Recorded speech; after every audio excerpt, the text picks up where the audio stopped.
fantastic defenses all season. The problem there is that, Ohio State just has another high-powered offense, and you expect that from them, though. So, I don't see much happening with this game. It's in Columbus. It'll be a rainy day. It's going to be like a rain bowl. I don't see much out of this game apart from the fact that they're both highly ranked teams. I don't think Wisconsin has much of a shot, really. I think Ohio just runs away with it. Excuse me, Ohio State, pardon me. The University of Ohio Bobcats probably not going to show up too much. And we did get our other mic working, so there we go. Back. Beautiful. I'll actually be able to speak today. I love it. So total lack of introduction other than the word George Ruggiero. That being said, I think it'll be an okay matchup. I expect Ohio State to come away with it. What did you say the line was on it? 14.5 Ohio State. Keep in mind, it is in Columbus. It's high, but it's in Columbus. It's Ohio State. They're currently a playoff favorite. I expect them to be in the playoffs, really. Yeah, so do I. I don't.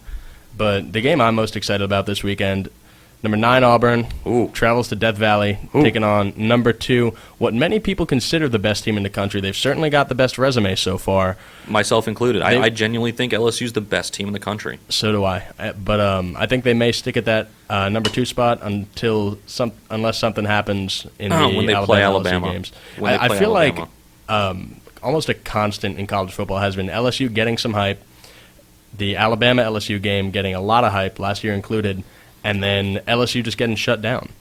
But this year feels different. I don't know what it is. I think it's Joe Burrow. He's been responsible for more touchdowns. That means either he threw the ball to him or he ran it in himself. Responsible for more touchdowns than anyone else in college football this year.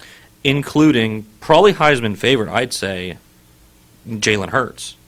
And keep in mind, Hurts has been incredible this year. Yeah, these guys are playing lights out, and this guy's responsible for more touchdowns than every other player in college football. So I'm excited to see that game. I believe the line's 10.5. You would be correct. 10.5 LSU in Death Valley, which is a day game. That is a heck of a home field advantage. Death Valley at night's something. Death Valley in the day is just as intimidating. And these Auburn players, the older ones have been there before. The juniors and seniors have played in Death Valley before. That was a day game too. There's one player, though, that hasn't, and they're probably the most important player. That's Mr. Bo Nix. It's a freshman quarterback, first time in Death Valley. I could almost guarantee you the kid's never been to Baton Rouge. It's going to be a real challenge for Auburn. This is an excellent LSU team. Auburn's a very good team this year. Auburn's good. But LSU has cemented themselves in my mind as not a playoff hopeful.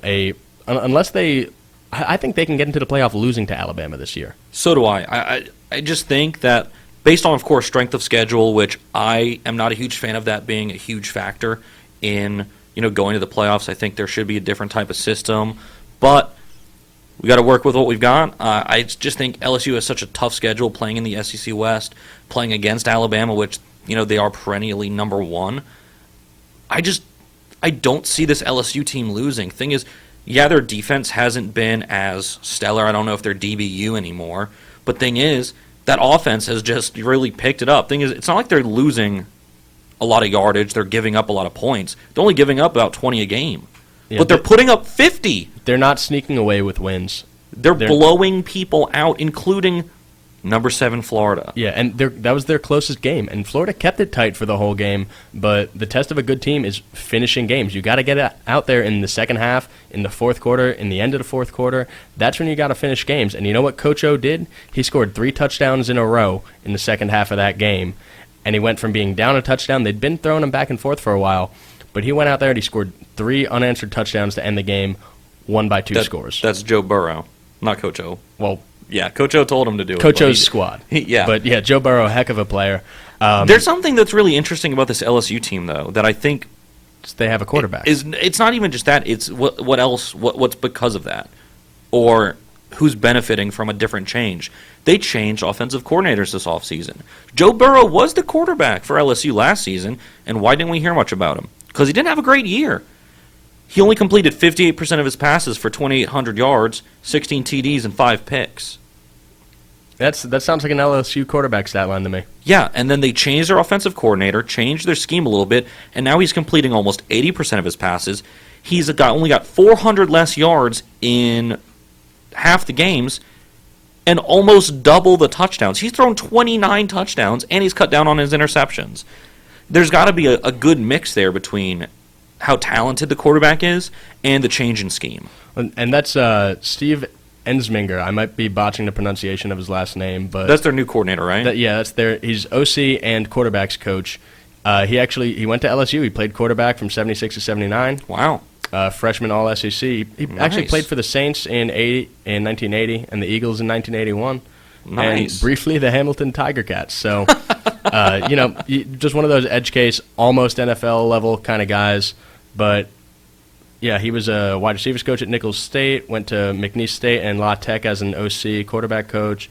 Sounds like he's got a resume. He's got a heck of a resume. Quarterback coach at Georgia. Wow. OC and quarterbacks coach at A&M. Nice. And then at Clemson. He actually moved down to high school back in Louisiana. Wow. About 15 years ago. Huh. Then back to, small high school, West Monroe High School in West Monroe, Louisiana. Interesting. Then QB coach at Auburn, tight end coach at Auburn, back to high school in Alabama, and then back. So he came back to LSU almost 10 years ago in 2010, but as the tight end coach. So it seems like he's been in the system, but he just hasn't really gotten the shot until this year. And I really think I think he's showing out. I think he's the one who's like, if you look at their scheme offensively, it's just so drastically different from what they're used to doing. It's almost shocking, really. I feel like it could even be, it's so different from what their opponents are expecting. I mean, you get the older guys, they've played LSU 2 or 3 times.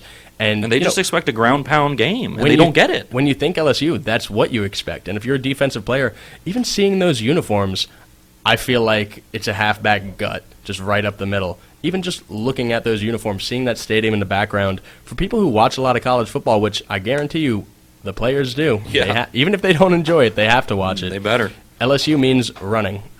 And that's not what's happening this year, though. And that's why they're ranked number 2 in the country. What other games do you have this weekend? Up north, Notre Dame, perennially overranked Notre Dame, travels to Ann Arbor, Michigan, take on the barely top 20 Michigan Wolverines. Do you know the spread on this one? I want to say 7.5, 8.5, something around there. Wrong. Even. There is no spread. What? There's no spread on this game. It's an even spread. Remember when I said in Ann Arbor? Remember when I said perennially overranked Notre Dame? And Vegas agrees. I'd say but at the same time, what does that say more about Michigan? I mean, Michigan's Michigan. They're going to start ranked top 10, and they're going to lose to somebody inexplicably, and then they're going to lose to Ohio State at the end of the year. Have they had that this year? That weird loss? I don't think they have. No, they lost to Wisconsin and Penn State. Yeah, you know what? I don't know what. I guess I don't know what we have in this Michigan team this year. Now that I think about it, you bring that up. Those are 2 very good teams they lost to. Yeah, they've won the games they were supposed to win and lost the games they were expected to. Yeah. This one, if Vegas has got the spread even, these 2 teams are a little bit of an unknown for me. I agree. Yeah, like that. Like if Vegas itself has a spread, has an even spread, keeping in mind this is an away game for Notre Dame, so usually that would be a 3-point swing for the home team. I genuinely have no idea how this game is going to go. Me neither. It's a coin flip. If you like gambling, head to Tunica or put your money on this game. Either way, you might end up losing out. You never know. One other interesting matchup, if you wind up at the Square a little too late and want to watch some college football when you get home tomorrow evening, Washington State plays in Oregon. At Oregon. Washington State currently unranked but receiving votes. Oregon ranked 11 in the country right now. My main thing that I'm intrigued with this game, it's a 14-point spread for Oregon. You expect them to win. I would expect them to win. That being said, Pac-12 after dark. Yeah, Washington State's just a weird case because they're such a talented team and they always seem to put up points no matter who they're playing against. It just seems as though they can't put it all together. You know, their defense hasn't been fantastic, but they're averaging 43 points a game. I didn't realize it was nearly that high. Yeah. I mean, their quarterback, Anthony Gordon, I mean, you always expect a good Mike Leach quarterback. 29 TDs.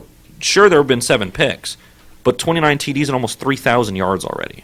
That's nothing to scoff at. No, so, certainly not. Could be a weird middle-of-the-night game. You never know with Pac-12 teams. I mean, even Pac-12 fans don't know with Pac-12 teams. Yeah. Well, it could be one to watch late if you want something halfway, maybe competitive. I think, not a crazy weekend in college football. Obviously, we can't go in depth into an Ole Miss preview. Because there is none. Yeah, but decent week in the NFL coming up.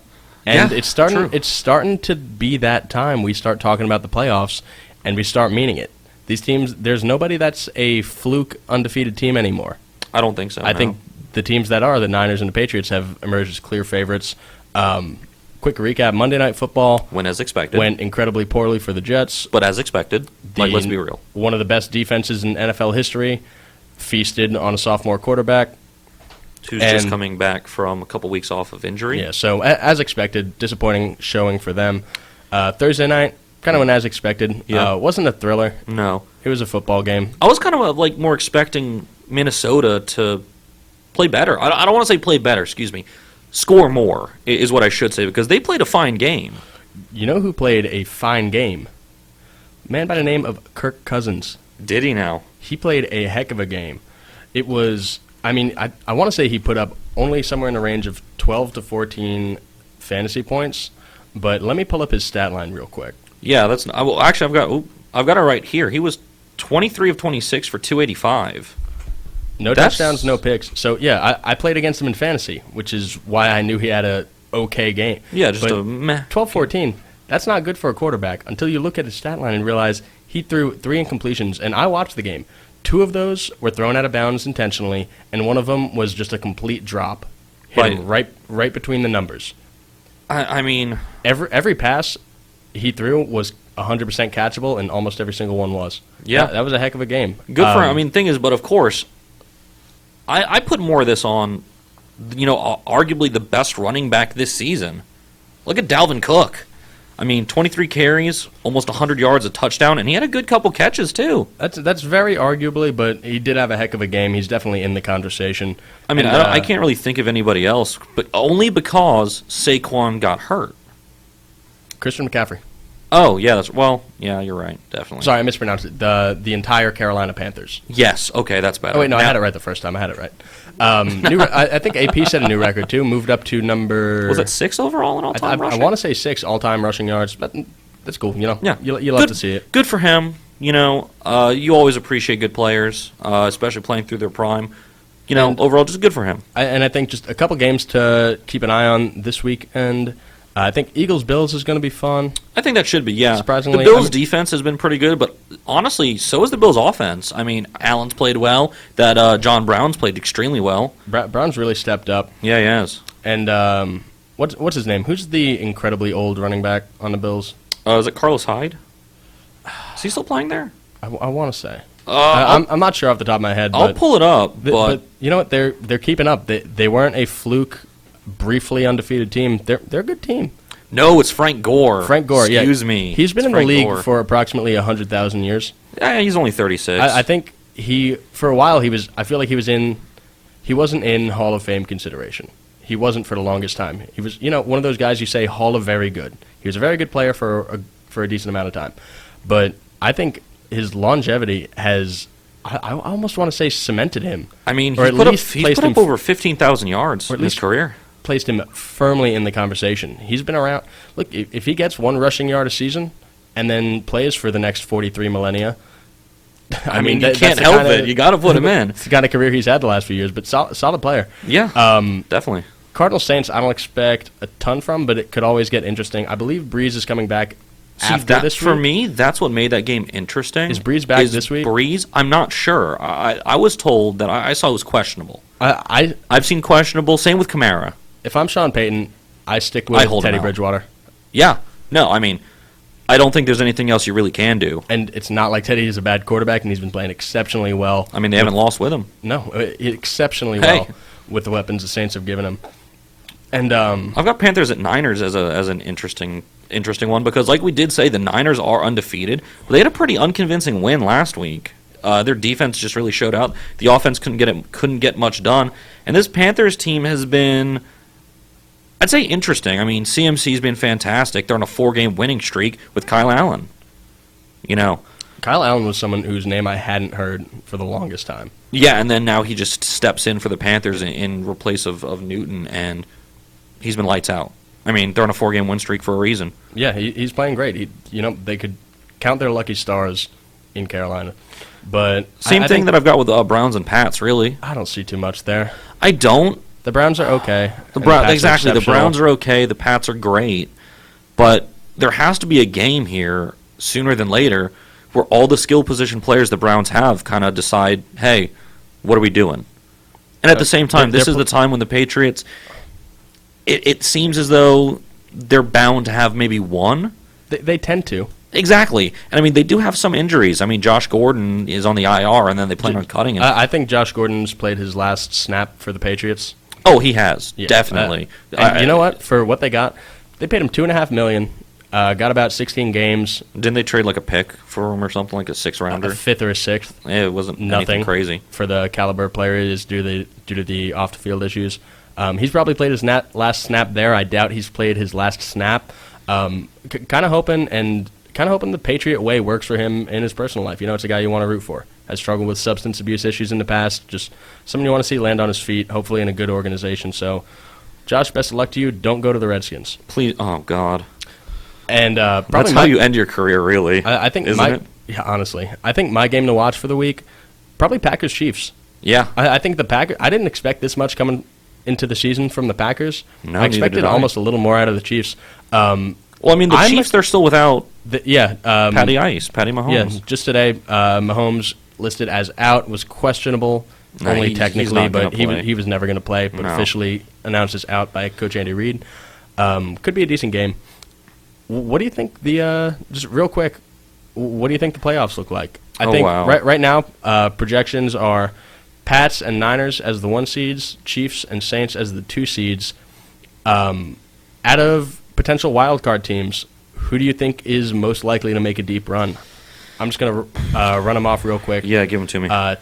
For the AFC, you got Texans, Bills, Ravens, and Colts. See, thing is, I love Deshaun Watson. He's awesome. But at the same time, I still don't trust Bill O'Brien. And they've already got 3 losses. They're projected as the 6th seed, barely in. Baltimore, I'm not sure how sustainable their style of play is right now, especially once you get later on in the season. Like we're at about the halfway point, just about. Injuries start to stack up. I'm not sure if that's sustainable. Who else do they have? The Colts? Colts and the Bills. I could actually see the Bills doing something. The Colts, they are, again, that team that hasn't fully convinced me. Yeah, you know what, for me, my pick's probably the Colts, just because Jacoby Brissett is good enough. He's pretty good. And, the Colts did everything right. They did it too late for Andrew Luck, who was their guy for the longest time, and they wanted for a while longer. But they did everything right to set up a quarterback for success. They built that O-line. They got the targets you need. I think that was the problem with the Colts last year, and the reason they didn't go as far as most of the squad had the potential to. Colts right now for current wild card projections, that's who I think is best poised to make a halfway decent run. Over in the NFC, and what do we got let's over go there? real quick because we want to hop over to some basketball and baseball. But over in the NFC, from 6 up to 3, Seahawks, Vikings, Cowboys, Packers. Okay, let's be real. Packers lock easily. They are 3rd seed, but projected as 6th seed. Seahawks. See, thing is with the Seahawks is it's dangerous. Weird. Wilson. They are very dangerous, but at the same time, what's going on with their defense? I have no really, idea. What is going on there? Because they have so much talent on that defense. There's just the one thing that stuck out to me about the Seahawks team this year is Russell Wilson and Tyler Lockett can read each other's minds. No doubt. It's incredible. It's obvious. Just some of the best chemistry I've ever seen. So we're going to hop over to a little bit of NBA and college basketball and then hit you with just a little bit of the World Series as the Nationals stole a couple from the Astros in Houston over the past couple days. But we'll be right back. Welcome back, everybody, to the G and Finn Show. We're going to hop straight back into some more sports. Basketball season is back. It's here. NBA started this week, and obviously we can't talk about everything from this offseason in the lead-up to this season, But I took a couple like takeaways from just like these first couple games throughout the season. One of the main things I looked at, the Clippers. The Clippers are looking nice. They're looking really good, and that's even without Paul George. He's not healthy. He probably won't be back for a little while. That team is just, it's nasty. Like, just top to bottom, it's such a strong team. I expect them to come out of the West probably in the one or two seed. And they're coming out of the gate swinging, and that's without all their weapons. Yeah. I expect a lot out of that team. I think a lot of people did this year, and so far given us no reason to doubt that prediction. Zion Williamson out for the first month, maybe more, with a knee injury, so he will not be with the Pelicans for the first little stretch of the season. Yeah, can we hop on one thing with that? How much? I know it was just a meme to begin with. How much gumbo has the How man much consumed? gumbo has he consumed? How soon will he start to look more like Booger McFarland than Zion Williamson? Oh, my goodness. You've seen those, right? Yeah, They have. genuinely look similar. It's weird. Zion is if Booger was still an athlete. If It Booger was really a is. basketball guy instead of an NFL guy, Yeah, I'm what I'm worried about just with regard to the Louisiana economy as a whole. They're going to be trawling the swamps for crawfish this spring just to feed gosh. this one man. It might put the ecosystem entirely out of whack, but yeah. he'll be missing the first maybe 4, 5, 6 weeks. was a is what people are meniscus. saying. Yeah, so what's new? kind of a known with basketball. Yeah, And over in New York, back in my hometown, Madison Square Garden, R.J. Barrett. He's looked- looking dangerous. He looked really good. He put up 21 for the Knicks in their first game. It was a loss to San Antonio, but he looked really, really good for the Knicks. And a lot of people were really kind of worried about that, especially after a kind of mediocre, summer league from RJ. On the other side of the town, the Nets. The Nets are looking dangerous. Keep in mind, that's without Kevin Durant. He's going to miss most of, if not the entire season without Achilles. Kyrie, though. They lost to the Timberwolves in overtime, but Kyrie dropped. Despite his best efforts. He put up 50 in their first game of the season. That's a guy, and I said it about the Clippers. This man came out swinging. Yeah, and he he came did. out shooting, and he came out dropping them from all over the place. all over the court. He carried the team in that game. I expect him to the rest of the season, really. Yeah, I mean, that's kind of what the Nets wanted. That's kind of what the Nets need. Yeah, I mean, even with Jared Allen. But and look, obviously 50 is not sustainable. No. But if he plays at the level that someone capable of dropping 50 can play to, it's going to be a much, much better season for the Knicks. The Nets, that is. Or Nets, rather. Yeah, I wish he went to the Knicks. Yeah, And I thought about it. And over at Barclays Center, Nets home court, in just a few short weeks, Ole Miss heading to the NIT tip-off, facing off with Penn State and then one of either Oklahoma State or Syracuse. That's the NIT I'd rather be playing in, but we'll Yeah. get into a bit of college basketball in a second. Yeah, just for this basketball season, just going into it, I have a couple sleeper picks that, of course, everybody's going to go in saying, oh, you're going to have the Celtics coming out of the East, the Celtics, the Nets, some of these teams that are already pretty much locks for the playoffs. Out of the East and out of the West, of course, you've got your Golden State, you got your Lakers with LeBron and AD, you've got these Clippers, you've got Denver, and the West is just a really, really good conference right now. But I've got a couple sleeper picks that I want to bounce off you. I'm looking at the Mavericks. The Mavericks coming out in the West. They've got a pretty deep, strong roster this year. Courtney Lee is a good shooting guard. Sure, he's a vet. You've got Tim Hardaway Jr. You've got Seth Curry. And even looking at other than that, Kristaps, he's healthy. He's playing. He's shooting. A 7'3" forward. And then you've got Doncic, Luka. He was just incredible last year. I don't expect anything less. I mean, he dropped, I think it was 34 in their first game. This is just another, just a really strong all-around team. And then mine coming out of the East. Yeah, mine coming out of the East is Orlando. This Orlando Magic, it's just a deep, deep roster. Markelle Fultz is looking good. Aaron Gordon's always great. And that might be a team that shows up more towards the end of the season. Exactly. I think they'll remain kind of out of the conversation as they had been in the offseason and this week. But, players start going down. When you got 5 guys on the court at one time, things change quickly. Yeah. And then if somebody gets on a cold streak, somebody gets injured, all of a sudden you might be looking at a team that's got that next man up kind of attitude. And I think that's what you got with this Orlando team. It's just a strong team. And we mentioned Ole Miss heading to the NIT tip-off, which is definitely the one I'd rather see us in. Yeah. Heck of a first season out of Kermit Davis. Oh, yeah, definitely. I mean, you took a team that was, getting towards the bottom half of the SEC. They made it towards the middle of the SEC, and I mean, they went 20-13 on the season. And right in the middle of the pack as far as the tournament goes. 8 seed, obviously disappointing showing in the tournament. Yeah. First time every player on the team had been in the tournament. But, do you I think, we need Schuler and Tyree to anchor the team, much like they did last year, obviously with some help. But it's going to be a young team. Real quick, do you expect this team to be better or worse than last year? I'll be honest. Do you think another year of Kermit Davis can overcome losses to graduation, the draft, transfer, and overcome the youth of 7 incoming freshmen? Yeah, I definitely think that this team will be better. Kermit Davis is a great coach. He obviously knows what he's doing. And a lot of the new incoming players aren't actually freshmen. They're transfer players. There's a lot of transfers coming in. I think this is a young team that Kermit is starting to mold to how he wants them to play. And I mean, look, Middle Tennessee, they were good. They were a great team. And they had no business being that good. Exactly. They were good because of Kermit Davis.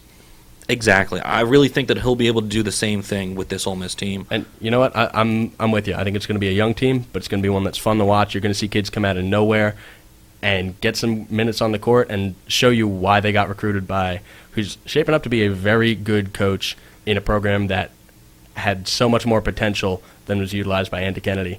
And just a little up north, just a quick note, we don't have a ton more time for basketball, but watch out for the University of Memphis Tigers. Oh, watch out for them Tigers. I live up near Memphis. I live, just outside of the city. Everybody's hyped for this Memphis team with Penny Hardaway, manning the helm. And what a first recruiting class has he had. He's probably going to end up starting 5 freshmen to start the season. And they're going to be a great team. Good. They're going to be a great team, too. They're going to be incredible. So watch out for them, but be excited about this Ole Miss team. Get out, pack the pavilion. Please. Please. Kermit's earned it so far. The players have earned it so far. And, show the freshmen we can show up like we did last year. We're going to take another quick break and get back to you with just a little bit of World Series action, but we'll be right back after this. Welcome back, everybody, to the GN Finn Show here on 92.1 FM Rebel Radio. We don't have a whole lot of time left, but, of course, we have to hit the World Series. I mean, it's the end of the baseball season, and I have to say, I've been really disappointed by this Houston team in the World Series. They are getting absolutely manhandled by the Nats. Yeah, remember when I said Astros in 5? I'm feeling like that's less and less likely. I'd venture to say it is because they lost 2 games already. So yeah. I'm not sure that. Listen, man, I don't have a degree yet, so I can't be expected to know how to add up to 7. Yeah, you're right there. But I mean, those were 2 must-win games for the Astros. Those are ones that you need to be coming out of home 2-0. That's your goal. You at least have to split. You look at the pitchers. Look at who they pitched in those games. It was in Houston, a riled-up, excited, passionate fan base, a exceptional crowd until the Nats started hitting. Yeah. But Cole, L. Verlander, L. Who do they have left other than Greinke? I mean, sure, Wade Miley's been great, but, A.J. Hinch has realistically pushed him into the bullpen. But, I mean, that's what you get out of your 4th starter and 5th starter in the playoffs. But still. But you know what? If Greinke and Cole can't get it done against this lineup from the Nats, I mean, Juan Soto. Verlander, Cole, yeah. Look at Juan Soto. He's 20. He's my age. He's 21, and he's killing it in the World Series. I mean, to be fair, you do have far fewer strikeouts. Yeah, but I have a far fewer home runs, too. You bring up an excellent point, George. Good that being said, I mean, props to the Nationals. They're playing exceptional baseball. Oh, yeah. You said after the wild card round, you said this team is hot. They've got that weird Cinderella-y, team of destiny feel about them. You know what I mean? Yeah. That 8 seed, that wild card team that just hits the playoffs, hits it with as much heat and fire as they've got. They've got that Loyola Chicago kind of energy. Yeah, but at the same time, it hasn't been as smooth. It's been smoother for this Nats team. They've got that, what it almost feels like to me? The Giants. 07 and 11 Giants. It's sometimes when it's a team's year, you can just feel it in the air. Yeah, I mean, even outside of the town. I mean, because I have one friend who's a San Francisco Giants fan, grew up out in the Bay Area, but I grew up in New York. And you could feel it just from the way people watch the games, the way people talk about it afterwards. Sometimes a team's just got it, and the Nationals very well may have it this year. That's what it feels like to me. I'm still going to roll with, we've got to roll with what we've already said. We picked Houston. It looks like we might end up not being right, but still, and this Washington team, you have to give them all the props in the world. Absolutely. And you know what? I won't be disappointed to see the Astros lose after, some organizational issues that we really don't have the time to get into to properly do it justice. But you know what? Props to the Nationals so far, and they've got 5 games to win 2, and they will have never. They've never won. This is their first trip to the World Series, too. Never lost an NLCS. Yeah. Never lost an NLDS. No, they have lost NLDS. They have. Never lost an NLCS game. So far, they've never lost a World Series game either, and they might come out of it with some rings. Anything else you kind of got on baseball so far? Not really. Nothing really comes to mind other than just how this is going. Yeah, so you know what? Actually, tonight, there's a game on tonight, about 7:07. That's Zach Greinke and Anibal Sanchez from Washington. Again, just pre-gaming that. Sanchez, playoffs, lights out. It's that simple. Yeah. So keep your eyes peeled. If you're a Nats fan, you're going to be, Houston's getting a little worried about you at this point. So that's all we've got for this week. Enjoy your Ole Miss bye week. Relax. Do some homework. I realized finals are 6 weeks away earlier today. Don't remind me. It's ruined my month. But that's going to be all for us. But until Monday, I've been John Finnegan. And I've been George Giro. And this has been the G and Fin Show on 92.1 Rebel